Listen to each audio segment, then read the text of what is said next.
এবং স্বামীজি এই তিনটে শিক্ষার সমন্বয়, প্রথাগত, অপ্রথাগত এবং প্রথা বহির্ভূত, এমন শিক্ষা দর্শন তিনি আমাদেরকে দিয়ে গেছেন, যে শিক্ষা দর্শন আমাদের ভারতবর্ষকে সারা বিশ্বের কাছে উন্মোচিত করেছিল। তার যে শিক্ষা নিয়ে ভাবনা, একটি ছোট্ট কথা যার ব্যাপ্তি বিশাল। Education is a manifestation of perfection already in man.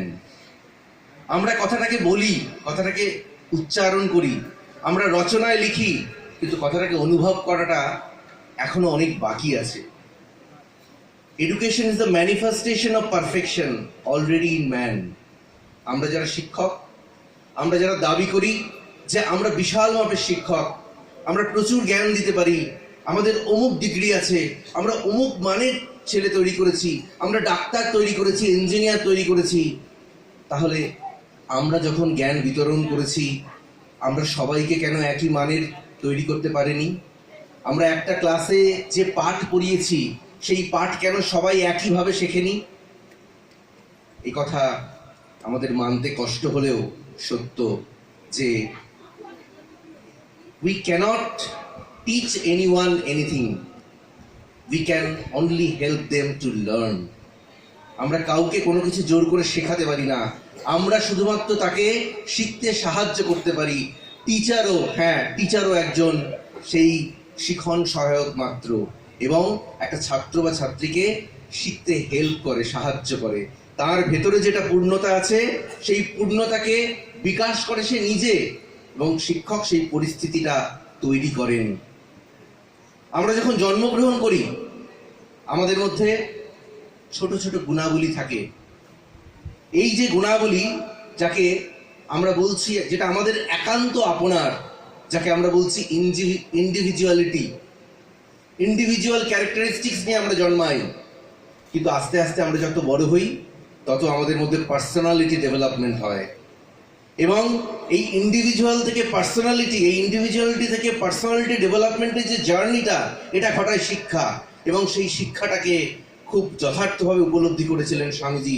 বলেছিলেন, শিক্ষাটাকে পুস্তকের আঙিনার মধ্যে শুধুমাত্র আবদ্ধ রাখলে হবে না, তাকে নিয়ে আসতে হবে ধর্ম আর কর্মের সমন্বয়ে।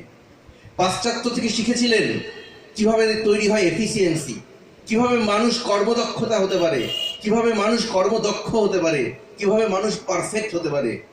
আর আমাদেরকে তিনি আমাদের যে নিজস্বতা, যেটা হচ্ছে আমাদের আইডিয়ালিজম, প্রাচ্যের যে মতাদর্শ, প্রাচ্যের যে ধর্মদর্শন, প্রাচ্যের যে চিন্তাভাবনা, সেটা পাশ্চাত্যকে উপহার দিয়েছিলেন এবং বলেছিলেন যে এই ধর্মদর্শন, এই মতাদর্শ ছাড়া একটা মানুষ কখনো বড় হতে পারে না। শুধুমাত্র সায়েন্স টেকনোলজি নিয়ে একটা মানুষের মধ্যে কখনো পারফেকশন আসতে পারে না। তাই স্বামীজির সেই বাণী এবং সংকলন, সেটা পাশ্চাত্যবাসী গ্রহণ করেছিল। এবং শিক্ষার মধ্যে সর্বোপরি স্বামীজির যে রেসপেক্ট টু উইমেন, তার শিকাগো ধর্ম সম্মেলনে তিনি আমাদের মায়েদের প্রতি, নারী জাতির প্রতি যে সম্বোধন করেছিলেন, সেটা সকলকে দৃষ্টি আকর্ষণ করেছিল। আমরা দুটো মানুষ, আলপোর্ট বলছেন, আমাদের দুটো মানুষের মধ্যে একটা দ্বন্দ্ব থাকবে, এটা খুব স্বাভাবিক। তিনি বিলিয়ার্ড বলের সঙ্গে তুলনা করেছেন, যে বিলিয়ার্ড বল যেমন একটা বলকে আরেকটা বলকে যেমন মেরে এগিয়ে যায়, তেমনি আমরা খুব স্বাভাবিকভাবে দুটো মানুষ দ্বন্দ্বে জড়িয়ে পড়ি। কিন্তু শিক্ষাই একমাত্র পারে এই দ্বন্দ্বটাকে দূরীভূত করতে।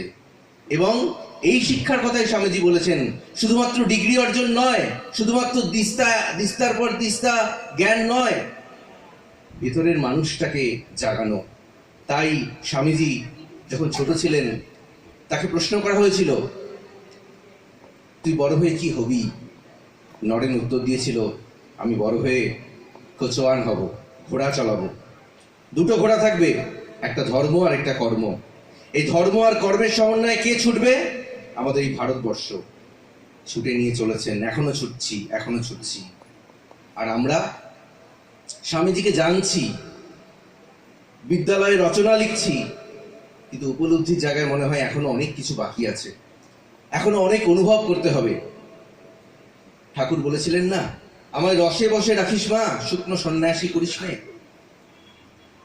অচিন্ত্য কুমার বলেছিলেন, রস যখন অবশ হয় তাহলেও যা, বস যখন বিরস হয় তাহলেও তা। তো আমাদের এই রস আর বস, এই মতাদর্শটাকে মাথায় রাখতে হবে যে একজন দৃপ্ত সন্ন্যাসী তার ভেতরটা কত বড় হলে এরকম বিশ্বজয় করতে পারেন, যে বিশ্বজয়ের ঢেউ আজকেও ভারতবর্ষকে চেনে তার সেই বিশ্বজয়ের কাহিনীর জন্য। সর্বোপরি একটা কথা যেটা আমাকে সর্বদা নাড়া দেয়, সেটা হচ্ছে you can believe in God until you believe in yourself. আবার বলছি, you can believe in God until you believe in yourself. আমরা যদি মনে করি যে আমরা ঈশ্বর মানি, প্রাচীনকালে একটা কথা বলা হতো যে যে ঈশ্বর মানে না সে হচ্ছে নাস্তিক।